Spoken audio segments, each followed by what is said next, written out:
Donc quelques exemples de molécules ici polaires ou apolaires.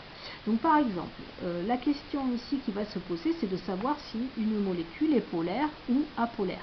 Pour la molécule de difluor, elle est composée ici de deux atomes identiques. La liaison donc entre les deux atomes, puisqu'ils sont identiques, n'est pas polarisée. Si la molécule ne contient pas de liaison polarisée, eh bien la molécule ne sera pas polaire. La molécule maintenant de fluorure d'hydrogène. Donc la différence ici d'électronégativité entre les atomes ici de fluor et d'hydrogène est de 1,8. Donc elle est légèrement supérieure à la limite ici du critère de la liaison polarisée. On peut considérer que cette liaison est très polarisée. Donc l'atome le plus électronégatif est l'atome de fluor. Donc il va ici attirer à lui le doublet ici des liants, faisant apparaître ici une charge partielle négative, et il y aura un déficit de charge négative sur l'atome ici d'hydrogène, la molécule reste électriquement neutre. Le barycentre ici des charges négatives sera centré ici sur l'atome de fluor, le barycentre des charges positives sur l'atome ici d'hydrogène. Donc les barycentres des charges positives et négatives ne sont pas confondus. Il apparaît donc sur la molécule un pôle plus et un pôle moins. La molécule ici sera polaire. Elle se comportera comme un dipôle. Autre exemple, la molécule de fluorure de bore. Donc cette molécule ici a une géométrie triangulaire plane, puisque les fluors ici pointent vers les sommets d'un triangle, et cette molécule est plane. Donc cette molécule comporte des liaisons ici bore-fluor qui sont très polarisées également, puisque la différence d'électronégativité entre les atomes de fluor et de bore est de 2, et c'est même supérieur à 1,7. Donc l'atome de fluor étant très électronégatif, il va attirer à lui le doublet ici d'électrons, faisant apparaître des charges partielles négatives ici, donc sur le fluor, donc des delta-. Du coup, il y aura un déficit ici de charge négative sur le bord. Donc le nuage électronique ici va s'appauvrir. Il va apparaître ici une charge partielle positive ici, qui sera de 3 delta+, de manière à ce que la molécule reste électriquement neutre. Le barycentre des charges partielles positives ici, donc des 3 delta+, qui sont ici localisés sur le bord, va être au niveau ici du bord. Le barycentre ici des charges partielles ici négatives, eh bien, va être au milieu ici en quelque sorte du triangle ici formé par ces trois atomes. Les deux barycentres étant bien confondus, eh bien, la molécule ne sera pas polaire. Elle n'aura pas de pôle plus, de pôle moins. Autre exemple, la molécule de tétrachlorure de carbone. Donc pareil, les liaisons ici carbone-chlore sont très polarisées. La différence d'électronégativité est de 0,6 et supérieure à 0,4. Donc l'atome de chlore étant plus électronégatif que le carbone, il va apparaître sur les atomes de chlore et bien les charges partielles négatives. Il y a 4 atomes de chlore, donc 4 charges partielles négatives. Il y aura de ce fait bien un déficit de charge négative sur le carbone.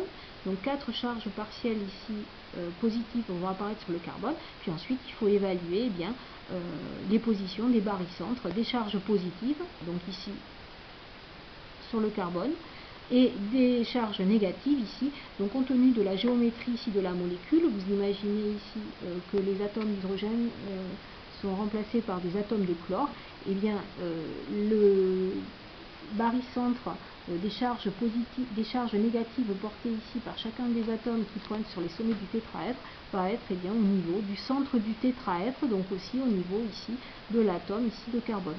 Les barycentres G+ et G- ici, donc les charges positives et les charges négatives sont confondues, la molécule n'est pas polaire. Ainsi, eh bien, cette molécule comporte des liaisons polarisées, mais compte tenu de sa géométrie, eh bien, elle n'est pas polaire. Donc l'exemple ici du dioxyde de carbone qui a déjà été traité, donc pareil, cette molécule est linéaire, elle comporte des liaisons polarisées, mais compte tenu bien pareil de sa géométrie, eh bien, le barycentre des charges partielles positives et des charges partielles négatives eh bien, sont confondus. Cette molécule n'est pas polaire. La molécule d'ammoniac, eh bien cette molécule ici, pareil, va contenir ici des liaisons ici qui vont être polarisé, puisque la différence d'électronégativité entre l'atome d'azote et l'atome d'hydrogène ici est de 0,8 et donc supérieur à 0,4. Les liaisons ici azote-hydrogène sont polarisées. L'azote étant plus électronégatif ici que les atomes d'hydrogène va attirer à lui les doublés liants, des liaisons covalentes, et donc il va apparaître une charge partielle ici, 3 delta moins ici sur l'azote, et des charges partielles positives ici, delta plus sur chacun des hydrogènes. Il s'agit ensuite de positionner le barycentre des charges négatives, donc qui va être au niveau de l'atome d'azote, là où sont localisées les 3 charges partielles négatives, et le barycentre des charges positives ici.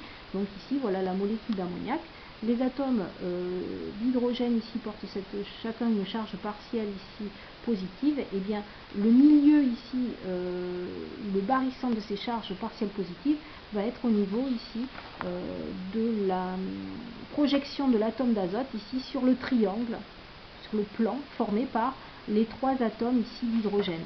Donc le barycentre des charges ici positives et des charges négatives ici ne seront pas confondus et donc la molécule d'ammoniac sera polaire.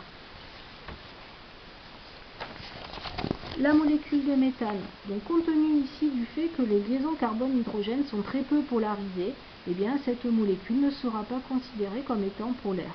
Par ailleurs, eh bien, compte tenu de sa géométrie, même si les liaisons étaient polarisées, les barycentres seraient confondus. Revoyez l'exemple de la molécule de tétrachlorure de carbone, et donc cette molécule, dans tous les cas, n'est pas polaire.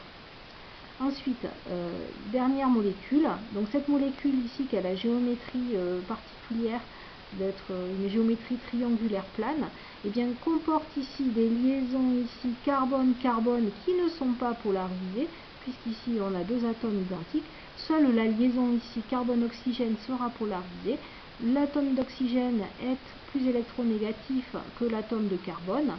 La différence d'électronégativité ici correspond au critère de la liaison polarisée, et donc le barycentre va apparaître une charge partielle ici négative sur l'atome d'oxygène, charge partielle positive sur l'atome de carbone. Les barycentres des charges positives ici, le barycentre des charges positives sera localisé au niveau du carbone, et le barycentre des charges négatives sera localisé ici au niveau de l'oxygène.